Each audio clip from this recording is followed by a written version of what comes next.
की क्लास में हम पढ़ेंगे साहित्य पर चित्रकला।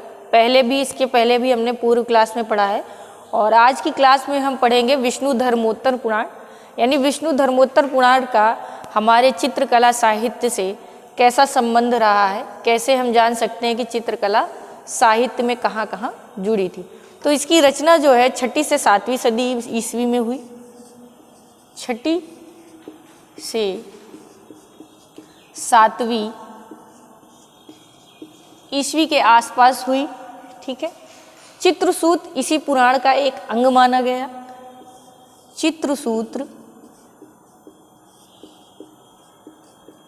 इसी पुराण का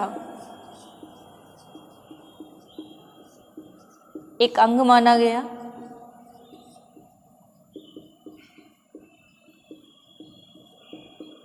अर्थात जो चित्रसूत्र है वो विष्णु धर्मोत्तर पुराण से ही लिया गया और उसी के आधार पर चित्रसूत्र की रचना हुई। ठीक है। इसका वर्णन विष्णु धर्मोत्तर पुराण के 3रे खंड, यानी जो इसका वर्णन है, इसका वर्णन विष्णु धर्मोत्तर पुराण के 3रे खंड, विष्णु धर्मोत्तर पुराण के 3रे खंड, ठीक है, यानी इसका 3रा खंड मान लीजिए, या अध्याय भी कहीं कहीं लिख देते हैं। तो 3रे खंड के 35 से लेकर 43वें खंड के 35वें से लेकर 43वें तक 9 अध्यायों में हुआ है। 43वें तक 9 अध्यायों में हुआ है। अध्यायों की बात कहें तो मतलब 9 अध्याय हैं एक तरीके से मानिए चित्रसूत्र में, कि 9 अध्यायों में इसका वर्णन मिलता है। और विष्णु धर्मोत्तर पुराण की बात करेंगे तो 35वें खंड से लेकर 43वें तक के उसमें 9 अध्यायों तक इसका वर्णन किया गया। किसका? चित्रसूत्र का। ठीक है। चित्रसूत्र में चित्रकला की विस्तृत चर्चा हुई है। चित्रसूत्र में चित्रकला की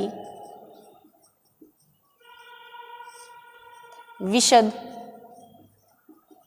चर्चा हुई है। यानी जो ये चित्रसूत्र विष्णु धर्मोत्तर पुराण से लेकर लिखा गया है, इसमें जो चित्रकला के बारे में बताया गया है वे विशद रूप में, यानी बहुत विस्तारित रूप में इसकी चर्चा की गई है। और यहाँ से एक उक्ति मिली है, यानी इस पुस्तक से उक्ति है, कालानाम प्रवरम। ठीक है। संस्कृत में है कालानाम प्रवरम चित्रम। अक्सर एक क्वेश्चन टीजी में पूछता है कि यह उक्ति किस ग्रंथ से ली गई है, तो ये इसका वर्णन किस में है? चित्रसूत्र में है। ठीक है। विष्णु धर्मोत्तर पुराण नहीं है तो चित्रसूत्र में ही इसका वर्णन मिला। ठीक है। क्योंकि विष्णु धर्मोत्तर पुराण से चित्रसूत्र लिखा गया और चित्रसूत्र की आप बात कर रहे हैं। ठीक है। इसके बाद है चित्रसूत्र का सर्वप्रथम अनुवाद किसने किया?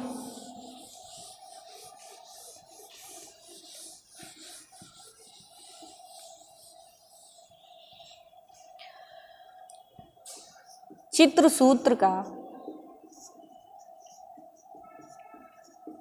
सर्वप्रथम अनुवाद स्टेला क्रेमिस ने किया था।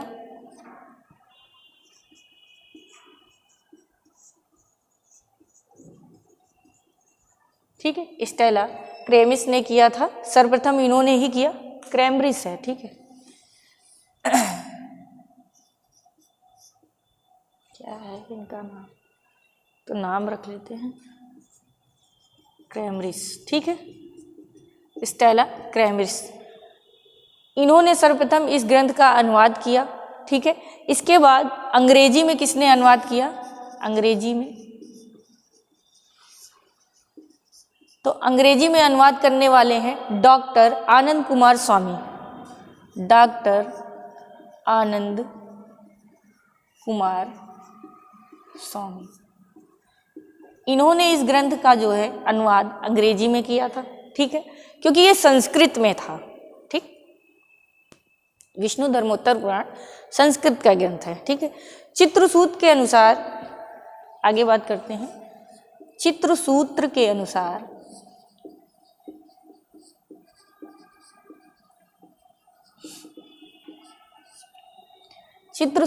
अनुसार सृष्टि की रचना करते समय सृष्टि की रचना करते समय नारायण मुनि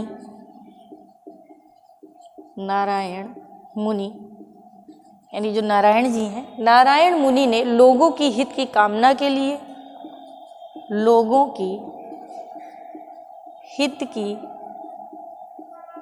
कामना के लिए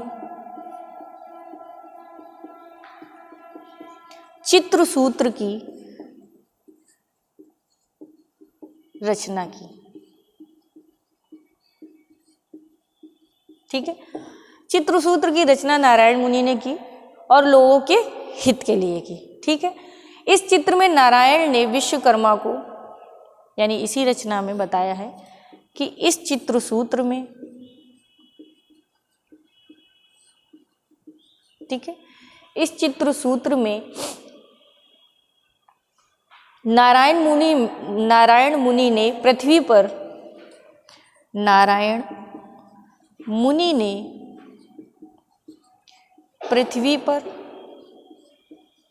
ठीक है, यानी इस धरती पर एक रूपवती स्त्री, एक रूपवती यानी सुंदर रूपवती स्त्री उर्वशी, उर्वशी कौन थी? हाँ, उर्वशी का चित्र बनाया,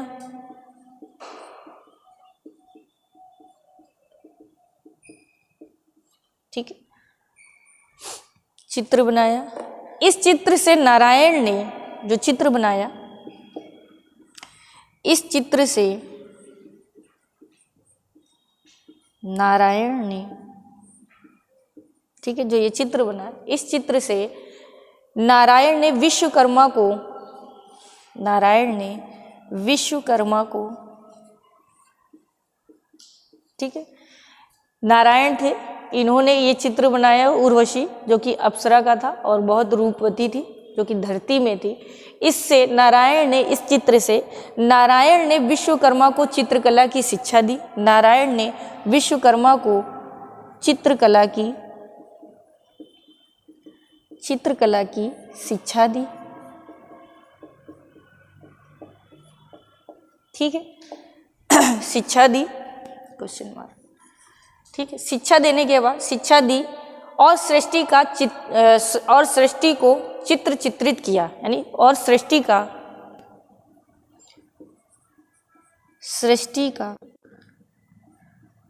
चित्रित किया, ठीक है, यानी इन्होंने सृष्टि में जो भी चीजें हैं ज़्यादा से ज़्यादा चित्रित करने का अधिकार जब इन्हें शिक्षा मिल गई तो किया, ठीक है। तो ये था कि चित्रसूत्र सर्वप्रथम अनुवाद किसने किया था, तो स्टेला क्रैमिस थे, ये अंग्रेज थे। और अंग्रेजी में किसने किया था, तो डॉक्टर आनंद कुमार स्वामी या A.K. स्वामी या आनंद कैटिस स्वामी भी लिख के आ जाता, ठीक है। चित्रसूत्र के अनुसार सृष्टि की रचना करते समय नारायण मुनि लोगों के हित की कामना के लिए चित्रसूत्र की इन्होंने रचना की कि लोगों का हित हो सके, और लोग अपनी जीविका का भी साधन इसे मानते थे, क्योंकि दरबारों से कलाएं हमारी चालू हो गई थी। इस चित्रसूत्र में नारायण मुनि ने पृथ्वी पर एक रूपवती उर्वशी का चित्र बनाया और विश्वकर्मा को प्रशिक्षण दिया ताकि वो सृष्टि में चित्र रचना कर सकें, ठीक है। आगे बढ़ते हैं।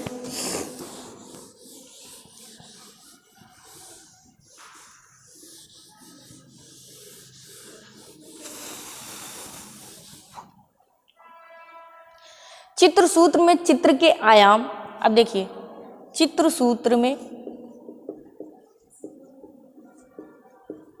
ठीक है, चित्रसूत्र में चित्रों के आयाम प्रमाण, चित्रों के आयाम प्रमाण, प्रमाण माने पता है ना, नाप, आयाम माने उसके चारों तरफ, ठीक है। सामान्य नियम, आकृति के लक्षण, सामान्य नियम, आकृति के लक्षण, सामान्य नियम पहले ही लिख दिया मैंने, आकृति के लक्षण, है ना, कि आकृति कैसी क्या होनी चाहिए। रंग रेखा रूप भाव चित्र, रंग रेखा भाव, है ना, भाव। चित्र में गुण दोष, चित्र में गुण दोष, ठीक। चित्र कैसा है, उसमें कौन से गुण हैं, कौन से दोष हैं।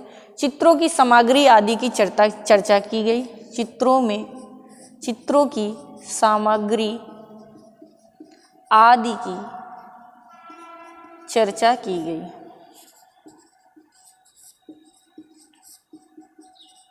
ठीक है। देखिए जो चित्र सूत्र है, इसमें जब चित्र बनाना हो एक कलाकार को या एक आर्टिस्ट को या कोई छात्र है, प्रशिक्षु है, तो इसमें ये बात कही गई है कि चित्र अगर बनाना है तो उसके लिए हमें क्या क्या नियम फॉलो करने पड़ेंगे। तो चित्रों के आयाम क्या होते हैं, उनका प्रमाण यानी सही नाम, सामान्य नियम जो छोटे छोटे से हैं, आकृति लक्षण यानी आकृति का कैसा स्वरूप होना चाहिए, रंग रेखा रूप भाव, इनका प्रयोग बताया गया और चित्रों में कौन से गुण होते हैं, कौन से दोष होते हैं, उनके बारे में चर्चा की गई है। ठीक है। इसके बाद है चित्र सूत्र के 9 अध्यायों में, इस ऐसे लिख लीजिए, चित्र सूत्र के 9 अध्यायों में, चित्र सूत्र के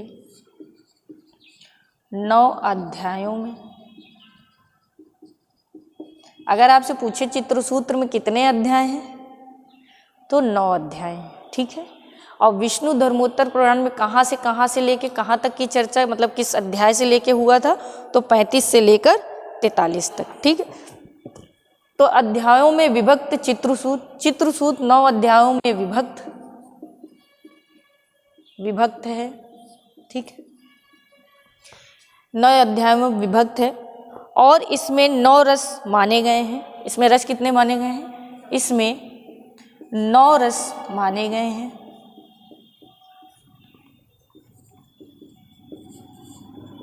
ठीक है। यानी रसों की संख्या कितनी बताई गई है, 9। कौन कौन से हैं, जो इस प्रकार है, बोलते जाइए अगर पता है, जो इस प्रकार है कौन कौन से हैं, तो श्रृंगार, हास्य, करुण, है ना, रौद्र, बताते जाइए, रौद्र बोलते जाइए, वीर भयानक, विभत्स। ठीक है। वीर भयानक विभत्स, और कौन सा है, अद्भुत और शांत, अद्भुत और शांत। कौन सा नवा रस है जिसे बाद में शामिल किया गया था, क्योंकि भरत मुनि ने तो 8 ही बताए थे ना। भरत मुनि ने अपनी पुस्तक नाट्य शास्त्र में 8 ही शांत रस को ही नवा रस माना गया है। ठीक है। ये थी कि उन्होंने रसों को शामिल किया। चित्रसूत्र में 9 अध्यायों में विभक्त है और इसमें 9 रसों की चर्चा की गई है। ठीक है। ये 9 ये थे आपके।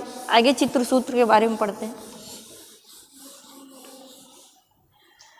इस ग्रंथ में चित्रों के 4 प्रकार बताए गए हैं। इस ग्रंथ में चित्रों के 4 प्रकार बताए गए हैं।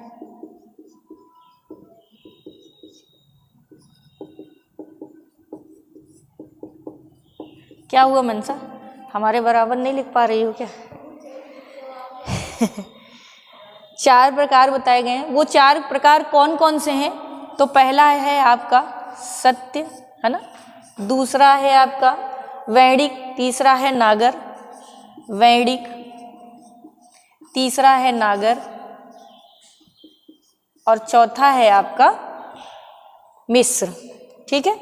याद रखिएगा, टीजीटी में क्वेश्चन पूछ सकता है आपसे कि किस ग्रंथ में 4 प्रकार के यानी चित्रों के 4 प्रकार बताए गए हैं?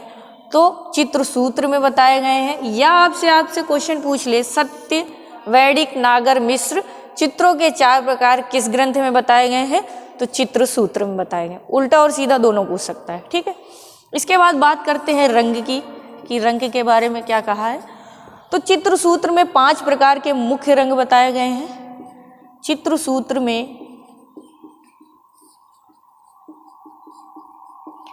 5 प्रकार के रंग बताए गए हैं।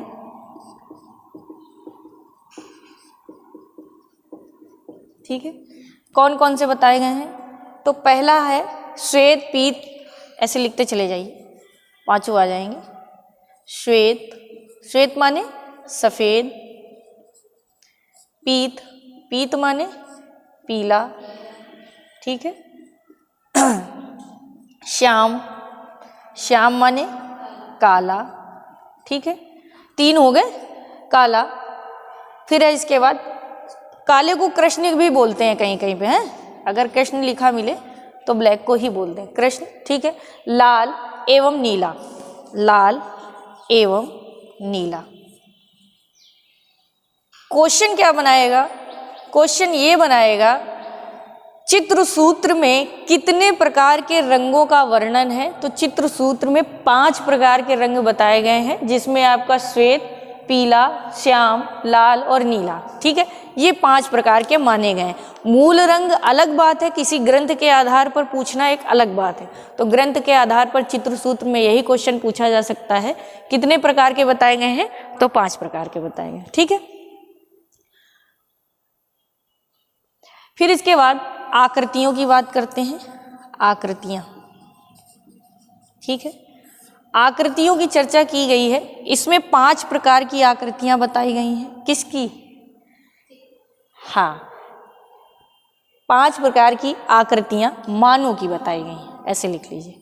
मानव की 5 प्रकार की आकृतियां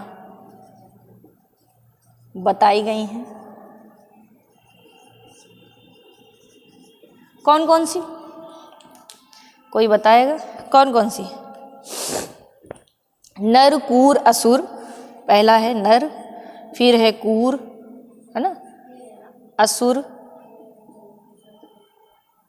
असुर वही राक्षस, ठीक है, असुर, ठीक है।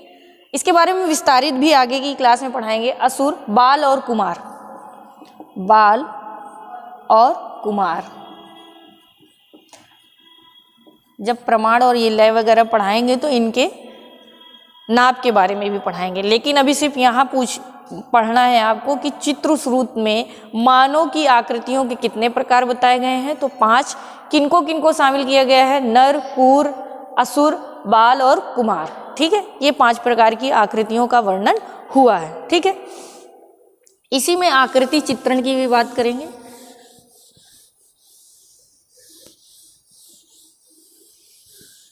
आकृति चित्रण,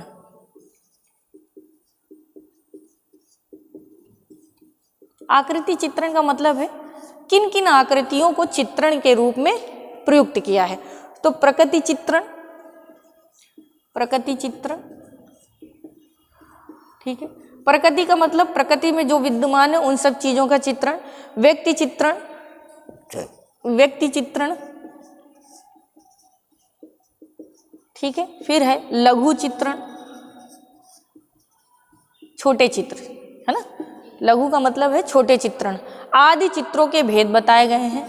आदि चित्र आकृतियों के भेद बताए गए हैं, ठीक है।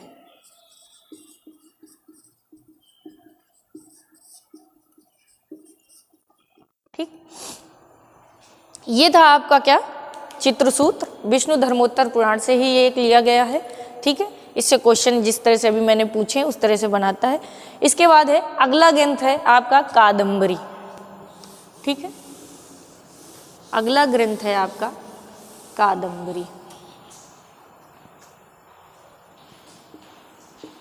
कादंबरी कादम्बरी जो है 7वीं शताब्दी के आसपास लिखा गया, 7वीं सदी में। ठीक है, इसके रचनाकार कौन है? हर्ष के दरबारी कवि थे। हर्ष के दरबारी कवि, कवि कौन थे? नहीं भाई, हर्ष के दरबारी कवि थे बाणभट्ट। भूल रहे हो, बाणभट्ट की रचना है। ठीक है, कादम्बरी। और ये संस्कृत भाषा का ग्रंथ है। किस भाषा में है? तो संस्कृत भाषा में है।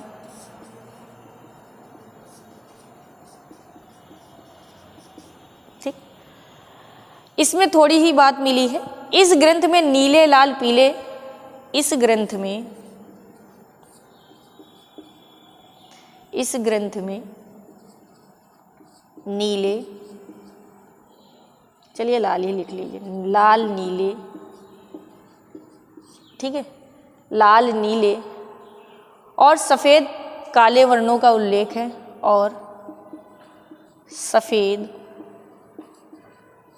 काले वर्णों का उल्लेख है।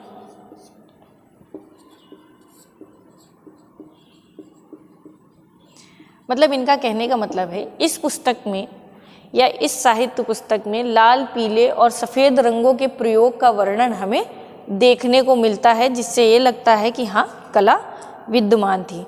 चित्रों तथा भावों चित्रों की प्रशंसा की गई है। चित्रों यानी जो लोग बनाते थे, चित्रों तथा चित्रों में भावों की, जो भाव दिखते हैं, भावों की प्रशंसा की गई है। ठीक है, जब आप रचना पढ़ेंगे तब मिलेंगी ये सब बातें। ठीक, प्रशंसा की गई है। राजमहलों में और चित्रशालाओं की, राजमहलों में चित्रशालाओं की, यानी जो राजमहल है उसमें चित्रशालाएं बनी हुई हैं, उनके सुरक्षित होने की बात की गई है। उनकी सुरक्षित होने की बात कही गई है।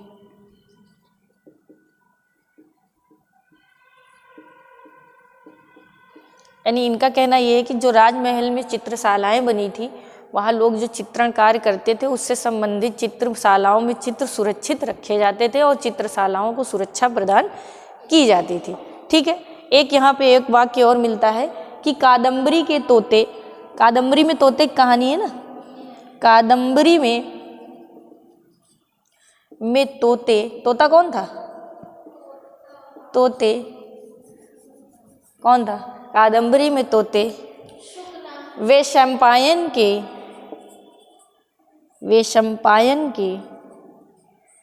वैशंपायन था, पुंडरीक राजा था। वैशंपायन को चित्रकला का प्रवीण बताया गया है।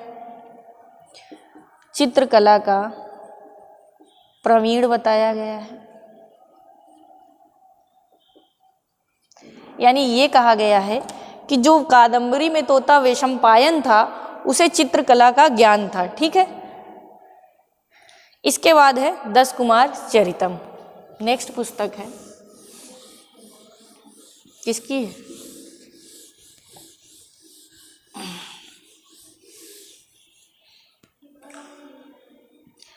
दस कुमार चरित, हिंदी में अगर लिखेंगे, बाकी संस्कृत में लिखेंगे तो 10 कुमार चरितम। ये 7वीं शताब्दी में लिखा गया था, 7वीं सदी में। ये किसकी है? ये है दंडी की। ठीक है, यह आचार्य दंडी, कहीं दंडी लिखा रहता है, कहीं कहीं इन्हीं को दंडिन लिख देते हैं। ठीक है, की रचना है। दोनों लिख के आता है, पेपर में कंफ्यूज हो जाते हैं। इस ग्रंथ से पता चलता है कि, इस ग्रंथ से पता चलता है कि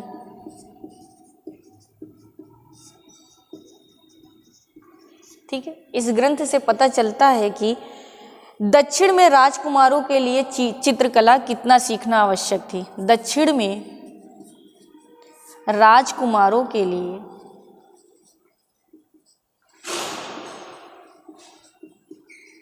चित्रकला सीखना कितना आवश्यक है?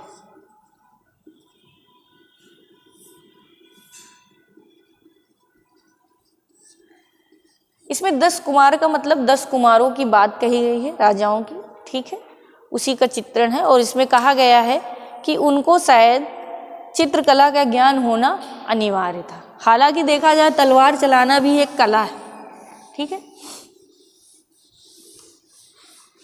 खाना बनाना भी एक कला है। इस ग्रंथ में एक घटना मिलती है।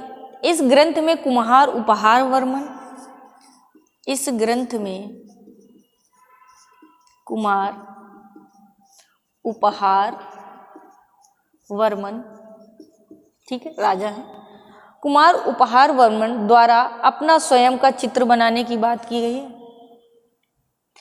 इस ग्रंथ में कुमार उपहार वर्मन का स्वयं का चित्र बनाने की बात कही गई है या वर्णन मिला, ठीक है। उन्होंने स्वयं का चित्र बनाया, यानी इसका मतलब उनको चित्रकारी आती थी, ठीक। फिर एक यहीं पे चर्चा हुई है हरिवंश पुराण में, हरिवंश पुराण में महाभारत की उषा, ठीक है, ये परिचयिका थी। उषा चित्रलेखा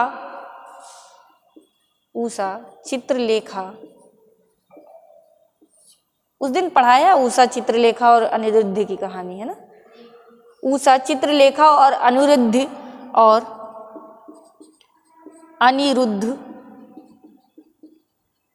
ठीक है, अनिरुद्ध की कथा का वर्णन है।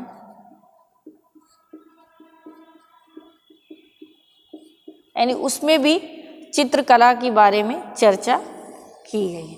क्वेश्चन पूछता है उषा चित्रलेखा अनिरुद्ध की कथा किस पुराण में है? तो हरिवंश पुराण में, ठीक, क्वेश्चन ये बनाता है। इसके बाद है तिलक मंजरी।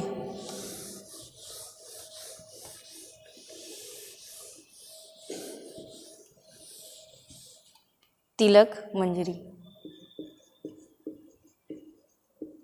किसकी है? देखिए ये जो पुस्तकें पढ़ा रहे हैं और राइटर लिखा रहे हैं और किस सदी में, इनसे भी क्वेश्चन आते हैं। लिखाने का ये मतलब नहीं कि इनको पढ़ना नहीं है। तिलक मंजरी है धनपाल की, ठीक है, ये 10वीं सदी में लिखी गई थी। ये 10वीं सदी में लिखी गई थी, यानी इसकी रचना हुई थी। और ये किसकी है? तो धनपाल की है ना। इसके राइटर कौन है? धनपाल हैं, जो किस दरबार में थे? परमार दरबार में थे, परमार दरबार में, ठीक है, वहीं कवि थे। इस पुस्तक में चित्रकला से संबंधित 3 पारिभाषिक शब्द मिले हैं। इस पुस्तक में चित्रकला से संबंधित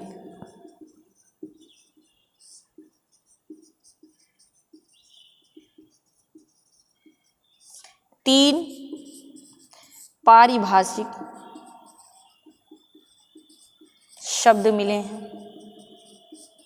पारिभाषिक का मतलब है ऐसे शब्द जिन्होंने चित्रकला को परिभाषित किया है। तो पहला है निपुण चित्रकार, निपुण चित्रकार यानी जो चित्रकारी में पूर्ण रूप से निपुण हो।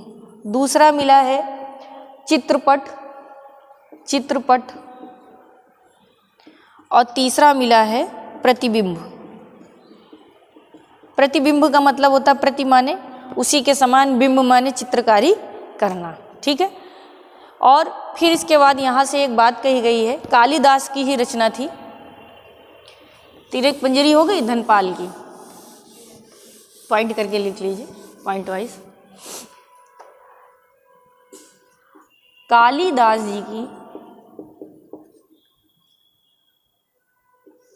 कालिदास जी की रचना है। कालिदास का के मालविकाग्निमित्रम के मालविकाग्नि है ना मित्रम किसकी रचना है? कालिदास। मालविकाग्नि मित्रम अग्नि है, ठीक है, मित्रम ये रचना है कालिदास में। मैं निपुण चित्रकार के लिए, मैं निपुण यानी जो पूर्ण रूप से चित्रकार हो, निपुण चित्रकार के लिए चित्राचार्य शब्द का प्रयोग हुआ है। निपुण चित्रकार के लिए किस शब्द का? चित्राचार्य शब्द का प्रयोग हुआ है। यानी इनका कहना ये था, भले ही ये संस्कृत का ग्रंथ हो, लेकिन उस समय भी जो चित्रणकार करते थे उन्हें किस नाम से संबोधित करते थे? चित्राचार्य के रूप में। और इसीलिए कहते हैं साहित्य में कला कहीं ना कहीं विद्यमान है। ठीक, इसके बाद है भावभूति के उत्तर रामचरितम में। भावभूति देखिए, एक तो आपको क्वेश्चन ये मिला कालिदास की रचना का मालविकाग्निमित्रम किसकी है? तो कालिदास की है। भावभूति द्वारा रचित उत्तर राम है कि उत्तराराम है? उत्तर राम चरितम, ठीक है, ये इनकी क्या है? नाटक है। इनके द्वारा रचित उत्तर रामचरितम में चित्रपट के लिए वीथिका शब्द का प्रयोग किया गया है। उत्तर रामचरितम में चित्रपट के लिए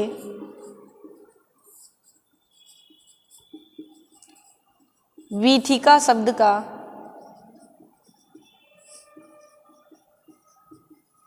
प्रयोग किया गया है।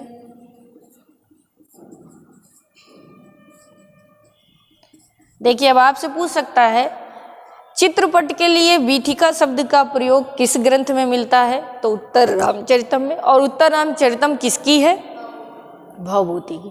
इसके बाद प्रतिबिंब का अर्थ अभी बताया था मैंने, है ना? प्रतिबिंब का अर्थ, ठीक, प्रतिबिंब का अर्थ है विद चित्र। फारसी में इसके लिए सभी प्रयोग किया गया है। देखिए, प्रतिबिंब का मतलब होता है हूबहू उसी की तरह बनाना। तो जब हूबहू की बात हुई तो यानी इसका अर्थ है व्यक्ति चित्र, है ना? तो विद चित्र फारसी में, ठीक है, फारसी में। और इसके लिए सभी शब्द का भी प्रयोग हुआ है ना? इसके लिए यानी जो विद चित्र है ये फारसी शब्द है और इसके लिए सभी शब्द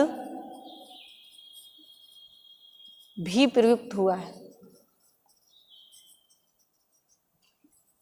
और सभी को ही क्या कहते हैं? व्यक्ति चित्र कहते हैं। ठीक है, इसके बाद नेक्स्ट क्लास में आपको हम पढ़ाएंगे कथा सरित सागर और आगे की कुछ